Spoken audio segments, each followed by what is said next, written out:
All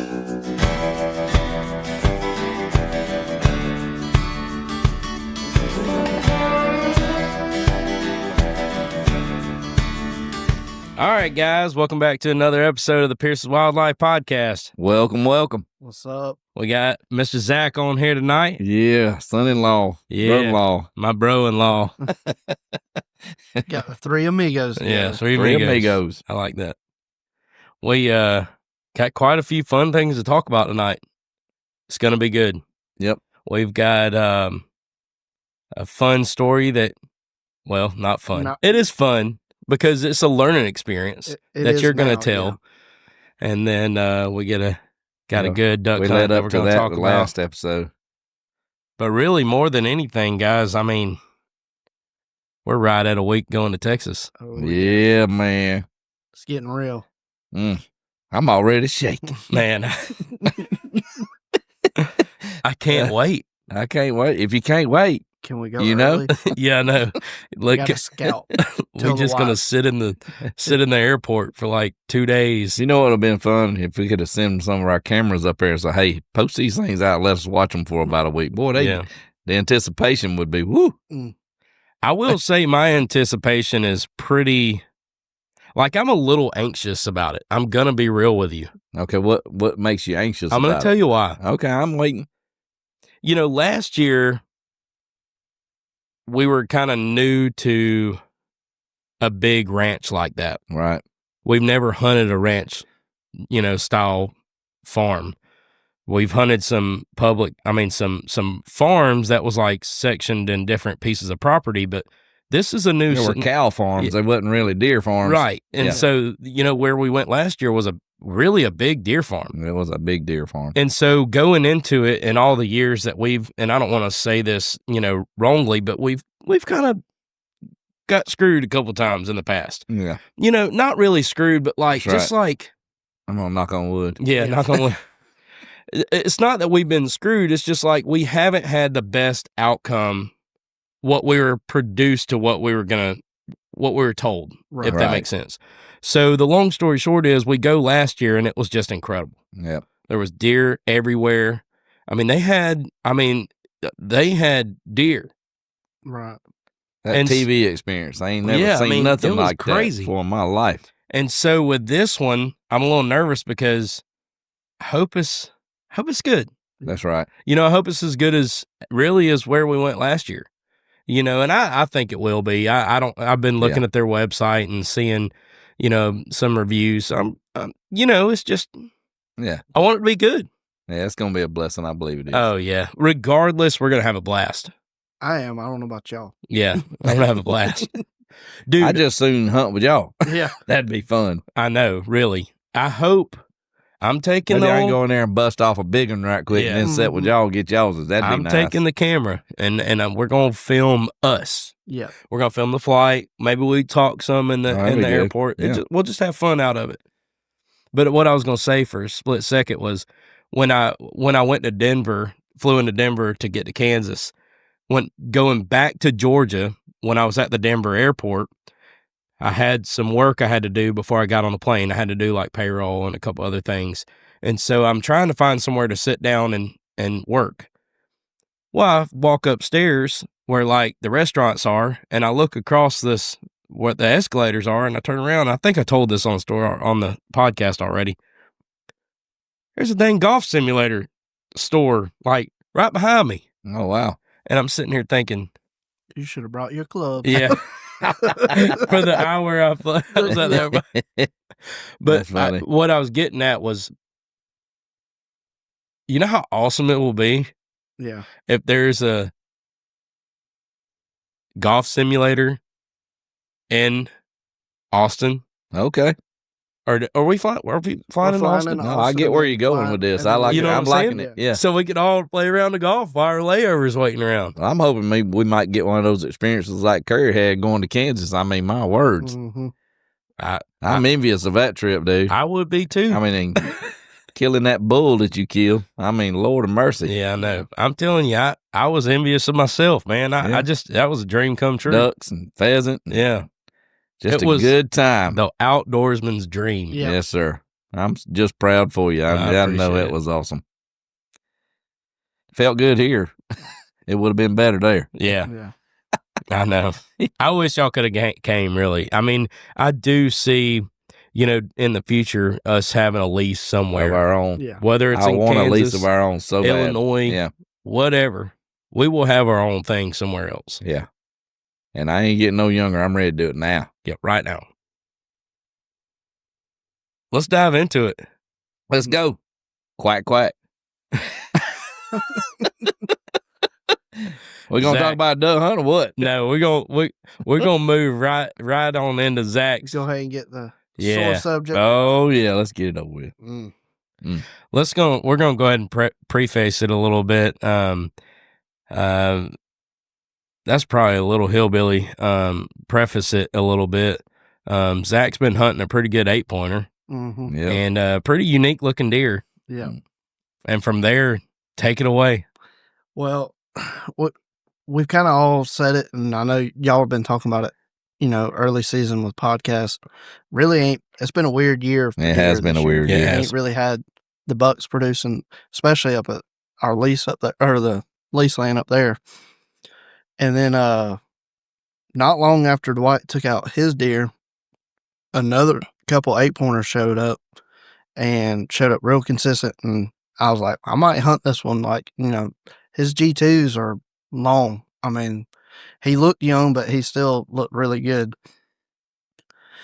And kind of playing cat and mouse with them. And one day I was at work and Pop come over there looking at me about 2:30, and he's like, "What are you thinking about?" I said, "I don't know. I'm thinking about going to get in the stand. It's getting colder by the minute. It just felt right." It's one of those days. And it was after a couple of warmer days, and the temperature had dropped a lot that day. Yeah, all day long. You could feel it just dropping, and I was like, "Man!" And I could feel Zach was wanting to go hunting.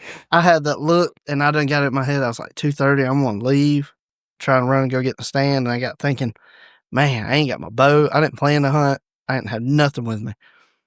And talked to Curry. I was like, man, I'm thinking about going to get in the stand. And he's like, well, see if Pop's got his crossbow in the truck. He keeps it in there this time of year. He gets, went over there and talked to him about it. I was like, all right, I'll take crossbow. I ain't never shot. I mean, I've shot one, but I haven't ever hunted with one. And I was like, all right, we'll take it.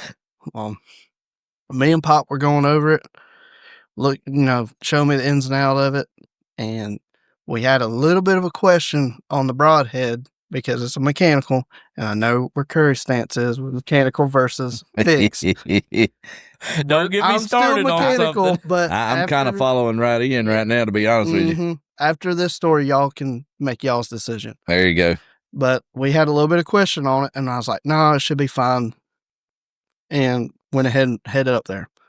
Got in the stand, and then I even decided he left his phone mount to record, and I was like, you know what? I ain't never recorded. I'm going to sit here and record on my phone. Yep. Got set up, sitting there, and lo and behold, he comes in right there an hour before dark, just cruising, looking. And you had that feeling. Oh, yeah. That's why I was wanting to go. Like you felt it earlier. Yeah. I'm like, man, go. Don't even hesitate. Get my stuff and go. So, sitting there, he comes out. The closest he got was about 15, 20 yards, and I watched him.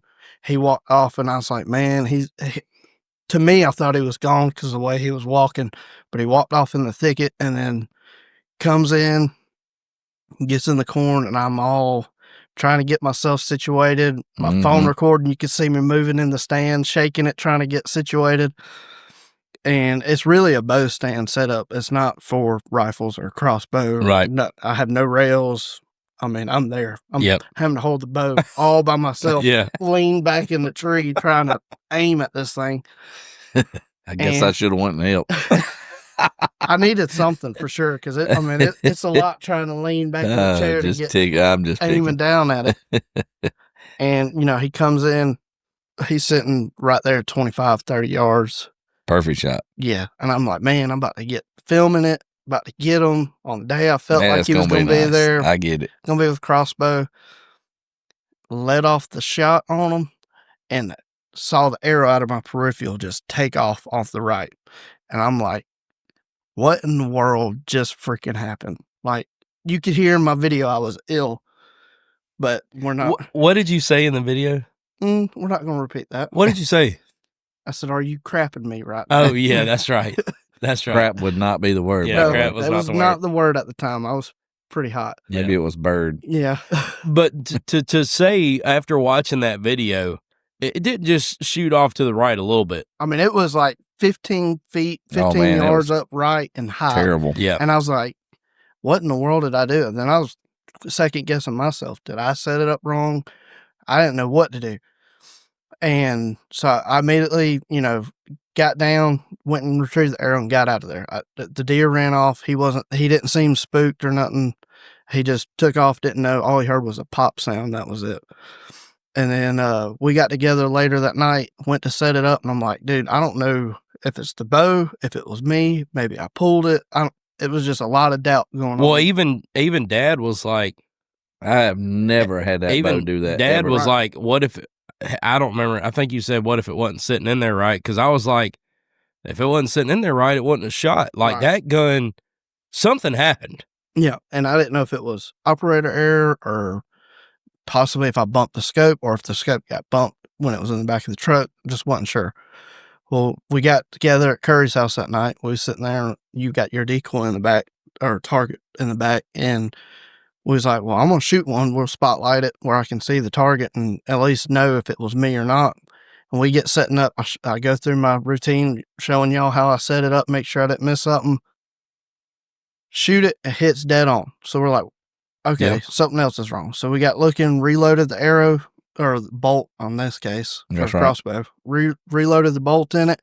And as soon as we set it back, we started looking, or Curry was looking, and noticed there was a nick in the end of the frame of it.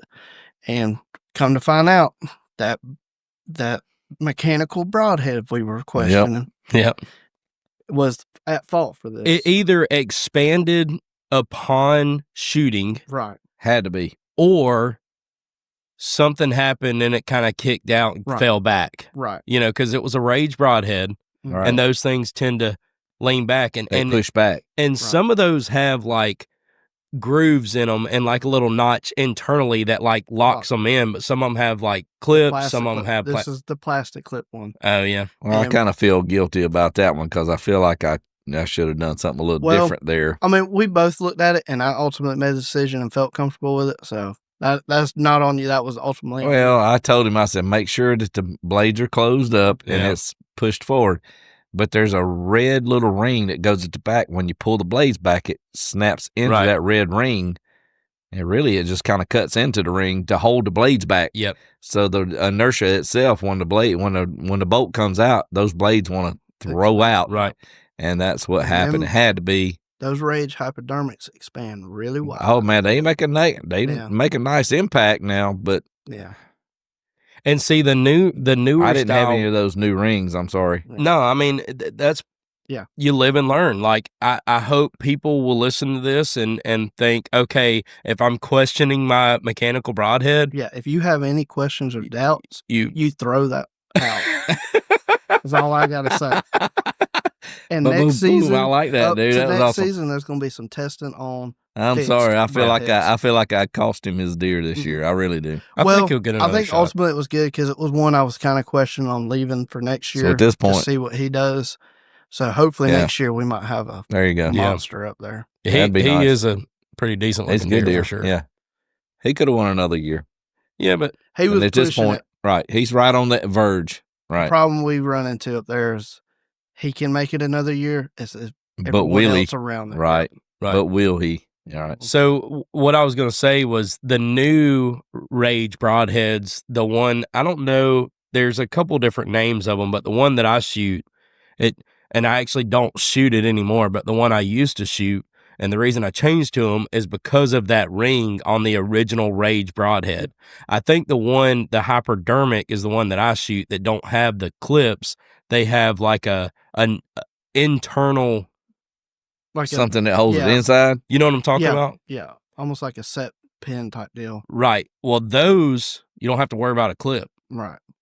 But even then, for the record, if you would have been shooting a fixed broadhead, you'd have never had that issue. Absolutely. Yep. I actually almost went into office and just got a rubber band and put around it. You know, that's actually and a that big. may have. That's what people do. Right. If they don't have clips, they take those really small. Well, almost like the ones for braces. I was down. That was my last broadhead, to be honest with you. Mm-hmm. And it had already killed a deer. I've used my broadheads over and over again, and just they come with extra red rings when you buy the packs of them, and I had already used them up. So, that's kind of another reason why I feel guilty.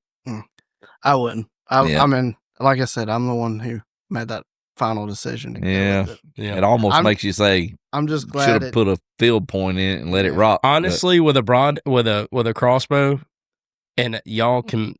Yep. Yeah. Other people can say what they want, but there have been, and I follow this page called, I think, Georgia Deer Hunters or something like that. Right.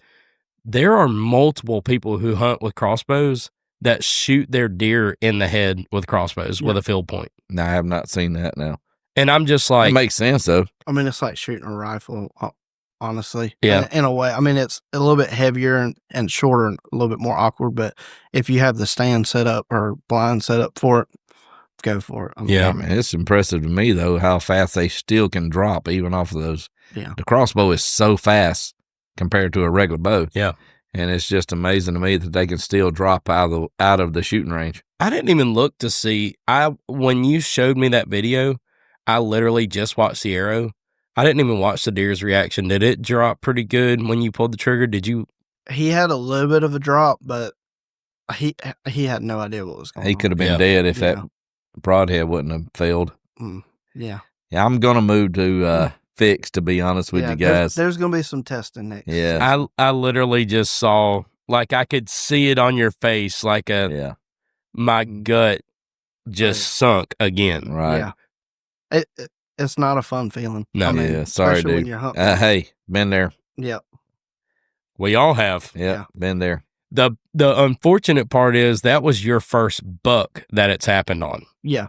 I mean, I had swoops I missed a couple years ago, but That's a miraculous story. Yeah, that was a operator error at that point. I knew what happened. Yeah. This one was, I had no clue what happened. Yeah. Until mechanical failure. Yeah. Yeah. Wow. And that was the worst, was having that doubt. Like, what failed? What did I do wrong? Right. You don't know what you did wrong until later that night. I have 2 that I've pulled blood on and not found. And you were there for one of them. We tried. Well, it was almost over 2 a mile, of them, actually. Yeah. Were you there for the one in the orchard?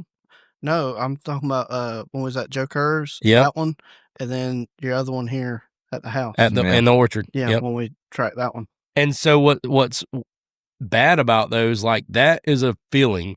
Like, I learned from both of those. Yeah. The first one was like, why did my arrow not go all the way through? Right. The second one was, I am changing my arrow in my broadhead. Yeah. Because it didn't go all the way through again. Right. And I will not go back to a mechanical broadhead since then. Yeah. Since then, I have not had, and I'm going to knock on wood just for the record. That's right. But it doesn't matter. I've spined them. Yep. On accident once, because I shoot a lot of deer with my bow. Yeah.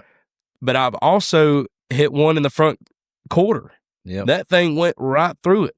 Right. It's that something about the mechanical broadhead slows it down upon penetration. Right. Period. Well, it's dependent on the impact of the deer. Yeah. Yeah. So when it hits the deer, it pushes those 2 blades out at the exact same time. That's why you get that 2-inch wide. And I mean, I've killed several deer with that mechanical broadhead, but I was told back years ago, don't use mechanical broadheads. And I'm talking about way before y'all even came along. Yeah. And people were using them back then. And I went to they called it a thunderhead back in the day, and it was just a fixed blade, and it had 3 blades on it. You could buy them in 2 or 3s.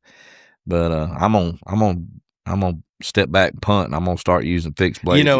I went from the Muzzy MX4s to the Rage. Yeah. And the Muzzies, I never had any issues with those, but I've found that stinger that I'm hunting with, that thing is so like heavy duty that like even the Muzzy blades I've seen break or crack or whatever, but that stinger, that thing's almost solid metal.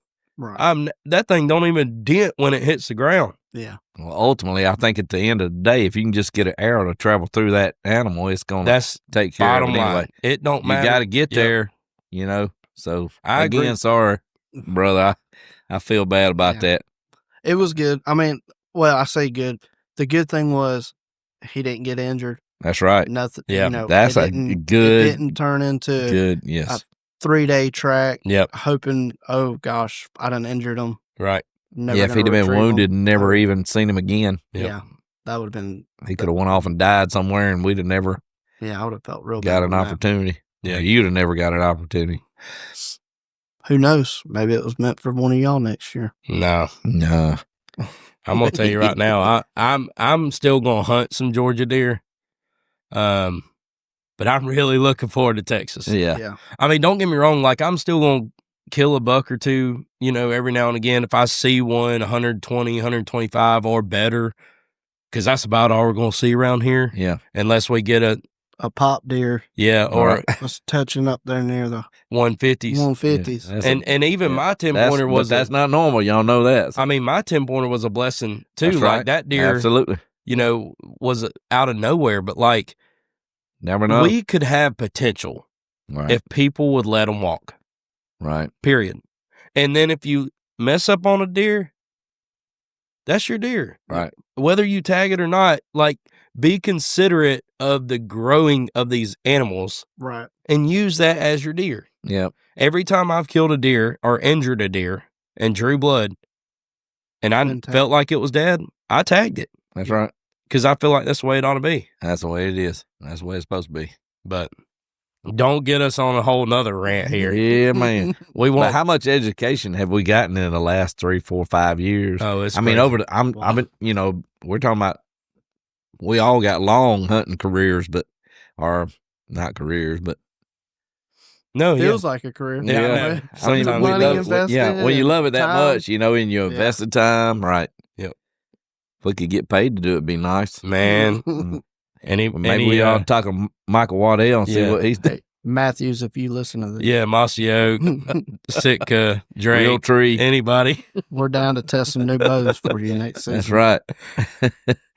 I love it. Well, we ain't got much longer on this episode, so we probably need to jump on into the Thanksgiving hunt. Oh, Thanksgiving hunt. Yeah. Where do we want to start? I'm not telling that story. I was the butt of this story. I'm not. I'm already feeling seasick talking about it. You guys, y'all have heard us talking. We need to pause for station identification right now. So you guys heard us talk in the past about Thanksgiving hunts, and that's our thing. We do it every year. Yeah. I think we did not last year. I think we dropped the ball there because I think maybe you were deer hunting or you were deer hunting. Last year was a weird year. Y'all have just moved into the new house. Oh, yeah, we're trying to get ready for Thanksgiving. We did not Thanksgiving hunt last year. I forgot about that. That was the first year. But so this year we decided we was going to duck hunt. Mm-hmm. So behind the house, we got a pretty decent little swamp. We can shoot ducks. Oh, yeah. It's pretty. It's not like we ain't going to go out there and kill a limit of mallards. It's and still teal, a work in progress. But it's a hillbilly. You know, but we're working on it. We could shoot a couple woodies. That's right. So we decided it's the morning. We ain't touched it all year. Let's go back there. And I had done walked back there a couple times and seen there were some birds around the area. So all I felt like was we need to throw some decoys, get them in. Man, the decoy spread was set up perfect. Looked beautiful. Mm-hmm. It was perfect. And I know why. It was a good morning. Because birds were turning and looking at it and coming over. Mm-hmm. There was just an issue with the decoys. There was a slight issue with the decoys, and it wasn't technically the decoys. Something was moving. No, we had a different decoy. Let me say this first, though. So we get out there, and I throw the decoys out. I got my mojo out there. I got a couple floaters out there and whatnot, and I always attach one hen, generally to my jerk string, because I have my mojo as a drake, so I'd like them to see a little bit of action of a hen and a drake. So I got my jerk string to a hen, and that thing's about 20 yards in front of us in the water, and I got the jerk string laid over to where me and Flint stand. Flint's walking over to his spot, and he don't know the jerk string's there. I didn't tell him it's there. No, you're knee-high in grass and water. Right. It's not on him. No. But here's where we go. Next part is. The next part is 100%. He steps into the jerk string and he starts walking. I'm like, hold on, Flint, you got my jerk string. So I back him up and I grab my jerk string and I'm trying to get it around his foot. And I cannot make this up. I tell him, I say, Flint, lift your foot. Let me get the jerk string around your foot. He lifts his foot directly straight up and then pushes his foot straight forward. I'm talking about like if you was to lift your foot and kick it, that's what you're imagining Flint doing. And and it's already wrapped around the front of his boot. Mm-hmm. So every time I tell him to lift his foot, he lifts and pushes forward, and now the string is even more tension on it. And so I'm like, Flint, stop pushing your foot forward. I tell him, lift your foot straight up. He does it again. I don't know how many times I heard that. And you was getting louder every time you said it. You should have seen it. It was so comical. From where I was at, I was on the other side of the bush over there, but it was funny just hearing it. Sitting there watching it unfold in front of you was hilarious. The whole morning was comical. Oh, yeah. I'm literally at this point even replaying it, and my blood pressure is getting higher. Yeah, you're turning red again. Like, I'm literally like, Flint, lift your foot. He's like, you straight forward. And I'm like, Flint, lift your foot straight up. Lift it up, straight forward. I'm like, I could hear it though. I could not see it, but I could hear it, and it was so funny. Man. So I grab him to be able to grab the string around him because he's not listening to me. So let him lift his foot up straight forward. That's right. So I pull him back on me. Dad! He thinks he's going to fall. He thought he was going swimming. Oh, dude, man. But his waders has a hole in it. I get why he's all upset. He knows they're going to go. But we're barely ankle deep. Yeah, not very deep at all. His hole's above his knee. He's like, Dad, you're going to drop me in the water. All he did was a lean back. That's all it was, too. That was, it was pretty So funny. I got the rope around his foot. After like 25 minutes of fighting this situation. This was before shooting light too. Oh yeah. We were trying to get geared up before shooting light. Mm-hmm. Okay.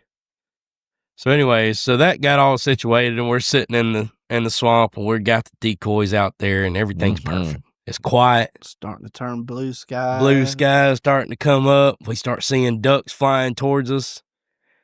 We see one group coming in. And Beau starts to splashing in the water. Mm-hmm. He's seen them. He said, You know what? They ain't shooting no ducks on my watch. Not on my watch. I ain't going out there getting them things. He starts walking and playing like he's trying to get something out of. Was it walking or stomping? No. I don't know, dude. Time. Oh my God. I'm talking about from the time the wood duck started flying over our head to the time the geese started honking, he was splashing. In case you don't know, Beau is my black lab. He's supposed to be a duck dog, but I don't know what he was that morning. It was terrible. Mm-hmm. He about got roasted with the turkey that day. Thought we was going to eat Beau meat. Mm-hmm. Yeah, we about ate Beau. That's for sure. And I'm going to tell you right now, that dog right there and didn't would even not listen for nothing. Nobody. No. Even I'm over there like, Beau. Would not stop. Then I start calling it Dad. Dad. And I'm trying to get him to stop. Dwight. He wouldn't even listen to me, and normally he listened to me pretty good. Dwight couldn't hear me over Beau. He was so loud. And he'd shove his head in under the water, under a sawgrass, and just come up and I'm like, dang, he's going to drown himself out here trying to get whatever he's getting under these bushes. That was secret. And we got a joke already that we do around now. It's called No Beau No. Yeah. Instead of Go Beau Go. So at the end of the hunt, Flint, he pulled up his gun. He's like aiming it at my decoys. He's like, I'm going to shoot your decoys, shoot Dad. one of them decoys. Like, no, you're not, dude. He wanted to shoot one so bad. And then he sees Then he sees that one that I got swimming around in a circle. He's like, Dad, there's one out there swimming. Like, no, dude, that's not a swimmer. He was ready to pull the trigger. Yeah, that's funny. I mean, the good thing is he asked. Mm-hmm. I mean, he could have just shot that thing and not said nothing, you know? Yeah, he does, like, he doesn't have that, like, idiot syndrome like I do. Like, if I see a duck swimming and I don't think it's my duck, I'm shooting that thing and then ask questions later. Yeah. He's like, oh, wait, should I actually shoot? Is that he's actually thinking this out. Like, is that a real bird? Right. And me, I'm like, go and pick up a plastic decoy with holes in it. You know, that's right. It's good and it's important. I mean, he's 11 years old already having them thoughts going through. Right. That's right. You got adults that don't even think that. Right. He's learning. That's good. Which speaking of that, which we'll have to, I'll say this story and then we're going to have to close it out. But so I took him last week to the orchard. He's been wanting to kill a deer. Like he's put in the seat time. Man, he has put in the seat time. He just ain't had the luck. And then our neighbors are shooting all the little dinks and it's just pushing them. And I'm not just, I mean, every one of our neighbors. I mean, we got, like, the neighbor directly behind my house. I heard him shoot that one morning at 6 o'clock in the morning. What are you doing shooting at 6 o'clock in the morning? You can't even see outside. You can't even see. So the point in saying that is, like, he's put in, we've let a lot of deer walk. I'm talking about 6, 7, a decent 8-pointer. I mean, he's put in the seat time, but he was like, man, Dad, like, I want to kill a deer. I'm ready to shoot something, yeah. And I was like, well, let's go shoot a doe. Let's take the iron sight 30-30. He was like, man, yeah, let's do it. So we go out there. And I can't see the deer from where I'm sitting. It comes low to the blind, and I'm sitting behind Flint, like a lot lower than him. I'm watching the camera. On the video. And he said, Dad, there's a little one right there. I said, you see it?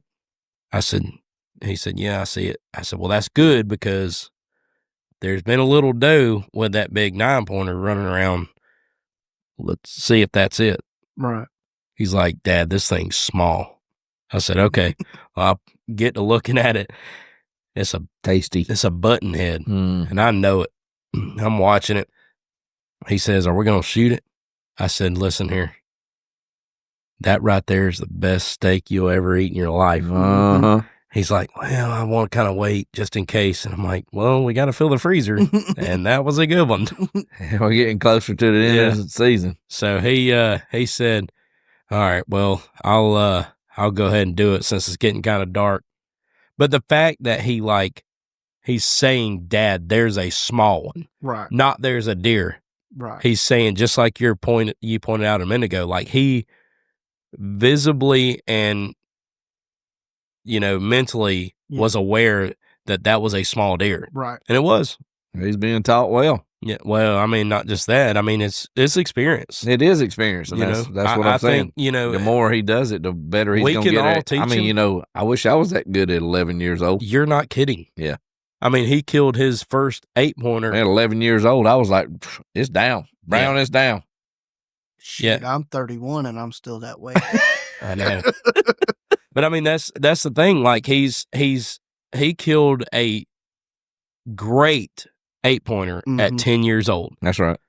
But anyways, yeah, we're gonna have to wrap this thing up. We're about over anyway. Like we're like going over, but we could go all night with our stories. We could. Our stories just keep rolling. But hopefully, next episode we'll be talking about Texas, and we'll be gearing up for Arkansas. Yeah, man, I'm ready. Flint don't know 100% that we're going right now. It's just kind of like okay. I'm telling him. Tell him about Christmas or what? He's asked me every day. Are we going to Arkansas? That boy wants to shoot ducks. Ready. He wants to shoot duck. Yeah, I get it.